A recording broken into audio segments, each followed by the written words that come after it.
Hello again.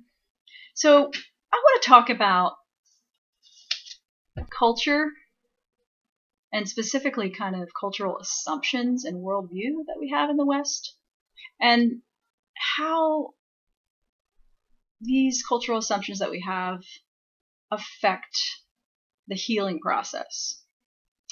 Thanks for tuning in. So we're kind of brainwashed. We do not realize how much culture affects us, even our own healing process, and in my experience, gets in the way. So I want to talk about 5 biases that get in the way of healing. Bias number 1, do not trust the symptoms, the interior information, or the body. There is no healing wisdom in the body. This assumption is a problem because what ends up happening is, in a practical sense, is that when we observe what the body's trying to do, we often try to shut it down.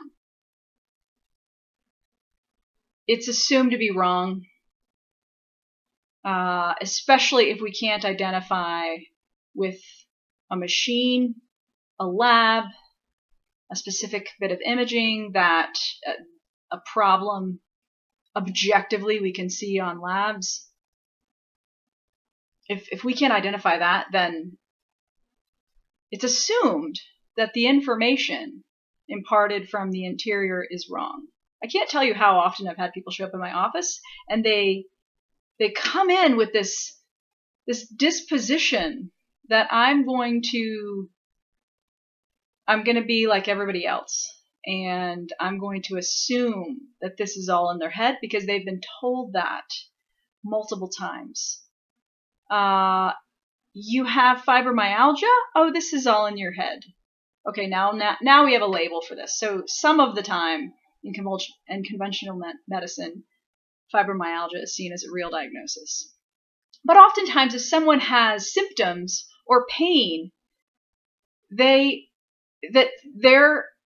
describing to the medical profession, it's assumed that 1, they're making it up. 2, maybe they've just convinced themselves, so they're just deluded. They don't actually have this kind of pain, especially if we can't label it. It's not really happening. That's the assumption. I bring these things up to point out this bias that exists, especially in Western culture, that says you cannot trust the information that is coming from the interior. The symptoms, there is not wisdom in the body. The body doesn't know how to heal itself. We, medical profession, we know what to do. And thus what ends up happening because of this bias is there's a massive asymmetry that's set up where the practitioner, the pharmaceutical company, the drug is in power. The patient and the wisdom that is inherent in their symptoms is used maybe a little bit, but hardly. We mistrust it, or they could be lying, or they're not really feeling, their pain scale, they may point to a 9 out of 10, but that's drug-seeking behavior. It can't actually be the case that they are experiencing this. This is the bias. So that's bias number 1. Don't trust it. It's wrong. Bias number 2, really spilling out of the mistrust of the internal, would be that it's assumed that the cure, the fix, the solution is outside the inherently biased area of the body, the person. It can't be that the fix is going to be triggering that healing response in the body. It must be that you need a pharmaceutical drug. And again, I would say, I mean, much of this spills out of the germ theory, right? When we figured out, okay, that Louis Pasteur came up with, okay, bacteria, we can't see them, they can be there, they can grow. You may have the obstetrician who's giving a pelvic exam to one woman, passing invisible bacteria to the next. Okay, that was a good thing for us to discover. Washing hands, good thing. But we've taken it too far. The bias has gone to the other end, where now all disease is seen as originating outside the person. It's not an imbalance that's in the interior, and thus responsibility is hijacked from the patient. The patient is strangely disempowered, is not part of the healing process because, right, that asymmetry we set up where doctor is God to fix this problem that's outside you. Because remember, you didn't cause it, now I'm going to fix it. So that's bias number 2. Bias number 3 would be, these all overlap a little bit, guys, thanks. Pain is the enemy. Pain is lumped into part of the problem, and therefore a reduction, eradication, elimination of pain is often the goal. As quickly as possible, mind you. Get rid of the pain. The problem with this is that pain is, in my experience, a guide. Pain is a teacher. Pain is integral to healing because pain is a boundary that keeps us from further harm. Very often, pain is there to stop you from running on the broken bone.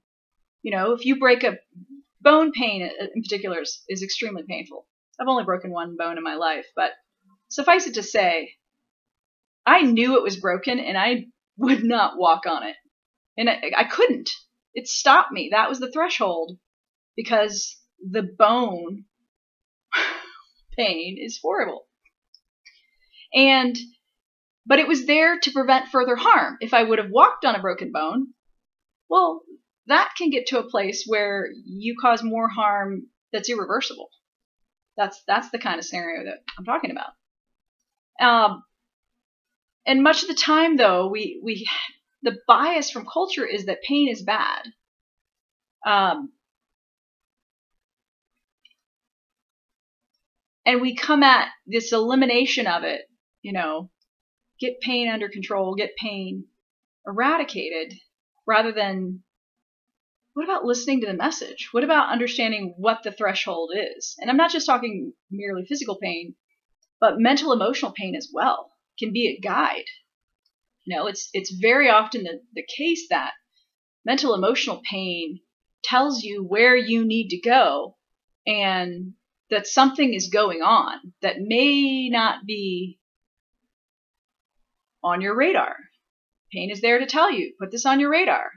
You know, I often, in what interaction I've had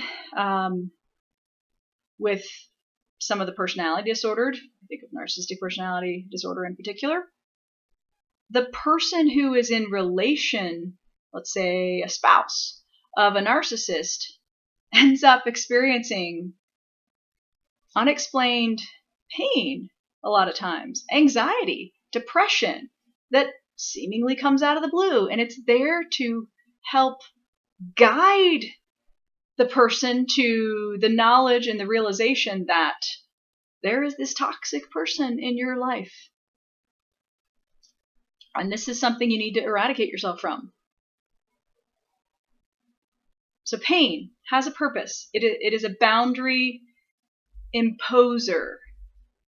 And if we just think we need to, you know, eliminate the boundary, well, that's a much worse problem than listening to the signal of the pain. Bias number 3 or 4, where was I at? Is that science is always objective. Medicine is always objective.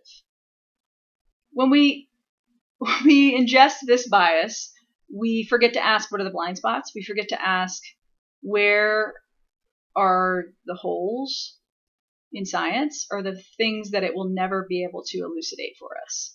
We really need to ask these questions.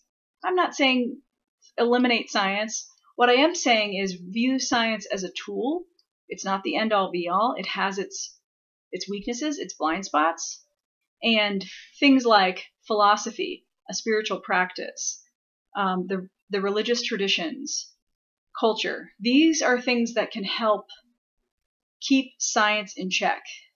And thus, we have to keep the balance and recognize that these all work together, and we need them all. And science isn't the end all be all, especially in the West. We have this science is the God. It's a problem. Bias number 4 would be that it's assumed that healing should proceed rapidly. Not if we're talking about chronic disease, folks. Chronic disease doesn't happen overnight, nor is it going to go away overnight, nor is healing going to happen overnight. And if you think that you're going to plug the hole in the Titanic with a quick fix, then you're going to end up at the bottom of the ocean. Basically, it has to be addressed and more gradually. It's not a crisis. Cancer, the average cancer is growing for years before it shows up on any kind of imaging or changes labs. That tells you about the chronicity of the process. Addressing it, preventing it, these are important things to have in place. Changing your diet, not overnight, but it matters, right? It's going to have long-term effects that we often can't see early on. Doesn't matter. We still have to do them. We still have to make those changes. So that's bias number 4. We live in a fast food culture. We live in a fast food nation that thinks overnight, drive-through, etc. in terms of healthcare. Give me a pill to make this go away. If it doesn't work in the next few days, then it must be wrong. Not how it works. It's chronic illness we're talking about. Bias number 5, the more technologically advanced a treatment is or seems, the better it must be. Neil Postman wrote a book called Technopoly. Highly recommend it. It's dense, but worth your time. I think he published it in the 90s. But he talks about this concept that we have really in the West more than anywhere else in the world that assumes it must be better because it's more technologically advanced. The problem with this is that when we make this assumption, we forget to ask questions like, how is this going to change us as a collection of people? How is this going to change our culture? What are going to be the problems that are going to arise as a result of this new technology? And the same thing happens in healthcare. I mean, you talk about an image of this would be, you have the pregnant woman who's in labor, who has the fetal monitor hooked up to her belly that's, recording when she has contractions, etc. And it reminds me of Monty Python, right? And the machines that go beep.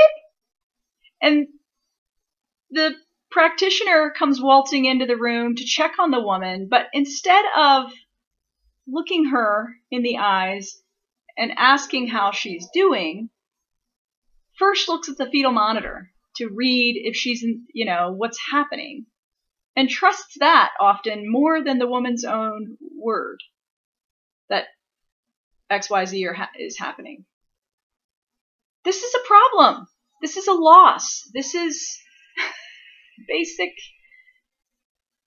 humanity, our own interactions with other people that are changing dramatically as a result of the technology, and we don't even recognize it. And this is, again, older is abandoned for newer. And so things like acupuncture that's been around for thousands of years is older and thus not something we should be doing. Clearly they got it wrong. Touch, human touch, where a doctor puts his hand on your shoulder to comfort you because he just had to give you bad news. I mean, some of these things are disappearing from medicine and the healing process, and this is a problem. And we have to be cognizant to question, to maintain, to keep these things in place. So that's pretty much all I had to say. Think about it. What other biases have you seen, especially in the healing process, that affect us, that change the way we try to address our own healing? What's come up for you? Thanks for tuning in. Adios.